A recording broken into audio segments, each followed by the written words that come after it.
As we enter 2013, we're introducing you to three men who've created enormous amounts of wealth for themselves and their clients in the Indian stock market. Through their stories, we're hoping to pick up their secrets and apply it to our own portfolios. Let's meet with the quiet and unassuming chairman and managing director of Motilal Oswal Financial Services. He lent the company his name and his unending focus to make sure that his clients can build a secure financial future. Motilal Oswal is the chairman and managing director of Motilal Oswal Financial Services, a company that manages assets worth 3,100 crore rupees. Mr. Oswal, thank you so much for speaking with us and spending time with us. Happy New Year to you, first of all. Thank you, and same to you and all the viewers. Thank you. You came into Mumbai 25 years ago as a young man with a dream to build something. And today, your name is on the side of an impressive new building in our central business district. For the viewers who are watching at home, possibly young men themselves who, or young people who want to go out and build something of their own in this country, tell us how you made this happen. I think 2-3 very important things I would like to really share with you.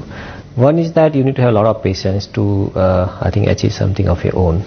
And I've seen the new generation, they don't have really, I think, that kind of patience to really make it really happen. So that would be my first point, that have patience. Second thing is that you should have some discipline and some kind of, I think, I would say, few values which you should never compromise. I think discipline made us to really, I think, not go into speculation or not go into kind of leveraging kind of, I think, things. Because from day one we said that we are not going to leverage kind of, I think, our own kind of, I think, accounts, or we are not going to really speculate in our own accounts. So these two values really have helped us. And of course you need to have a lot of discipline, especially when the markets are so volatile and you have got all kind of, I think, information coming from, which makes the market much more volatile. I know that your company uses a slogan saying, never leverage, never speculate. Is that something that retail investors can use as well? Can you tell us how we can apply that to our portfolios? I think it depends upon the risk appetite of the retail investors, because I think never speculate or never leverage is the kind of, I think, positioning for real long-term investors. I think then that's where the biggest money is made if you're in the right kind of stocks. So stock selection is very important, and after that, once you have the right kind of stocks, then we always say that buy right and sit tight. So you interact with retail investors on a regular basis, and this is a question we hear very often. You talked about finding the right financial planner or getting a stockbroker that you can take advice from. So how do I find a stockbroker that I can trust, that I know is working with my interests in mind, is not going to churn my portfolio to make more money? Is there a checklist I can use to find the right stockbroker? No, I think there are no ratings available, or I think you have to really go through your own experience, like how do you find a good doctor, or how do you find a good teacher, or how do you find a good kind of, I think, service provider. And I would say there's enough information available through internet and through various kind of, I think, channels like you, where you can find out who are the people really who believe in really long-term investing, who are the people who have very strong research capabilities, who are the people who have got very strong value systems and integrity. And it's not a difficult task because there are very few kind of, I think, long-term players are there in the market. There used to be a time when long-term in our market was 10 years, 15 years, sometimes 20 years.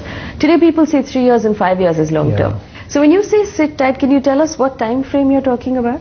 I think equity, I think longer the period, better is the kind of, I think, I would say, chances of making money. So long term, maybe 3 years, 5 years, 10 years, but not definitely less than 3 years. If you're, I think, if you want to really look at the appreciation, because many times it has happened even in this year.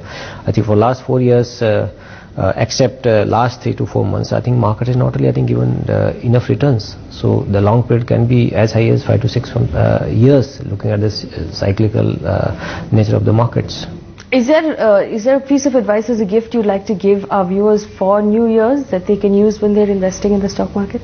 I think the real thing I would say to the retail investors is that at least many of them they get carried away by the market movements, or I think very short-term kind of, I think, happenings in the economy or in the kind of, I think, political scenario, or maybe on currency and all that kind of stuff. So they must try to really, I think, avoid those kind of I would say they must have those kind of disciplines, or they should not really go into that kind of, I think, crazy things of timing the market.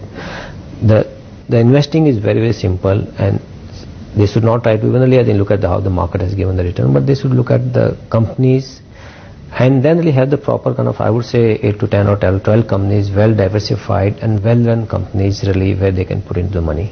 And then really I think they should really wait, have a lot of patience to really see that returns comes. All right, so we wish you very good luck and Happy New Year. Thank you very much. For speaking to us.